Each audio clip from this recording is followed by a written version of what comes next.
Assalamualaikum warahmatullahi wabarakatuh. Halo semua, kenalin nama saya Nasya Dukirani. Saya dari kelas 12 IPS 4. Di sini saya akan menjelaskan sedikit teori pembentukan bumi menurut para ahli. Sebelum masuk ke topik utamanya, di sini saya ingin menjelaskan sedikit tentang asal mula pembentukan bumi. Teori pembentukan bumi telah melewati jalan yang panjang dan waktu yang lama, sehingga mencapai titik di mana sekarang dikenal dengan teori tektonik lempeng. Pada masa Yunani kuno, manusia percaya bahwa bumi merupakan pusat alam semesta yang berbentuk piring dan ujungnya berupa air terjun, yang beralaskan neraka dan dinaungi oleh surga. Kesuksesan Ferdinand Magellan mengelilingi bumi dari Spanyol ke Amerika Selatan sampai Pasifik dan kembali ke Spanyol melalui Tanjung Harapan Afrika Selatan pada tahun 1519 sampai 1521, yang membuktikan bahwa bumi memang bulat dan mematahkan berbagai teori bumi yang telah berkembang saat ini. Nah, di sini kita masuk ke topik utamanya, yaitu macam-macam teori pembentukan bumi menurut para ahli. Yang pertama ada teori kontraksi, yang kedua ada teori planetesimal, dan yang ketiga ada teori konveksi. Yang pertama ada teori kontraksi. Teori yang dikemukakan oleh Descartes pada tahun 1596 sampai 1650, yang mengatakan bahwa bumi semakin lama akan menyusut dan mengerut dari adanya pendinginan, sehingga permukaan terdapat relief yang beragam seperti gunung, dataran, dan lembah. Teori ini mendapat dukungan dari James Dana pada tahun 1847 dan Elie de Bauman pada tahun 1852. Yang keduanya berpendapat pada bumi yang mengalami pengerutan karena terjadi proses pendinginan pada bagian dalam bumi yang mengakibatkan bagian permukaan bumi mengerut dan terbentuk pegunungan dan lembah-lembah. Yang kedua, ada teori planetesimal.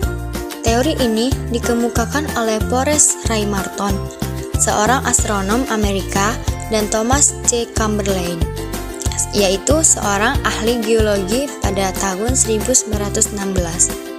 Dalam teorinya, mereka mengemukakan bahwa matahari sudah ada sejak awal. Suatu ketika, ada bintang yang lebih besar dari ukuran matahari mendekati matahari.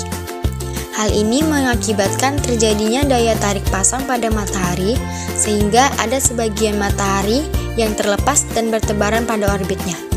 Lama-kelamaan, material tersebut menyerupai lidah api raksasa dan menjauh dari matahari. Namun, material-material yang kecil tersapu oleh material yang lebih besar, kemudian bersatu dan berputar pada orbitnya. Pada akhirnya, terciptalah planet-planet dari material tersebut, yaitu sebagai contohnya bumi yang kita tempati pada saat ini. Ada proses terjadinya teori planetesimal, yaitu ada 4. Yang pertama, ada matahari yang terdiri dari massa gas bermassa besar. Yang kedua, terdapat bintang lain yang melintas. Dan yang ketiga, pengaruh gaya gravitasi tersebut sebagian materi terlempar. Dan yang keempat, material-material yang terlempar mulai menyusut dan membentuk gumpalan-gumpalan yang disebut planetesimal yang menjadi planet. Dan yang ketiga yaitu teori konveksi. Teori konveksi ini pertama kali dicetuskan oleh Arthur Holmes sekitar tahun 1927 dan kemudian dikembangkan oleh Harry H. Hess dan Robert Dietz. Teori ini menyebutkan bahwa terdapat arus konveksi dari dalam mantel bumi yang terdiri dari massa berupa lava. Ketika arus konveksi ini membawa lava sampai ke permukaan bumi di bagian punggung tengah samudra, akan menyebabkan lava tersebut membeku dan membentuk lapisan bumi. Bukti dari adanya kebenaran teori konveksi yaitu terdapatnya Mid-Oceanic Ridge, yaitu Mid-Atlantic Ridge dan Pacific Atlantic Ridge di permukaan bumi. Bukti lainnya didasarkan pada penelitian umur dasar laut yang membuktikan semakin jauh dari punggung tengah samudra, umur batuan akan semakin tua. Artinya, terdapat gerakan yang berasal dari mid-oceanic ridge ke arah yang berlawanan yang disebabkan oleh adanya arus konveksi dari lapisan di bawah kulit bumi. Nah, di sini ada beberapa contoh gambar yang menurut teori-teori permukaan bumi. Gambar pertama itu ada contoh gambar tentang teori kontraksi, yang kedua ada teori konveksi, dan yang ketiga ada teori planetesimal. Nah, itu tadi penjelasan tentang teori permukaan bumi.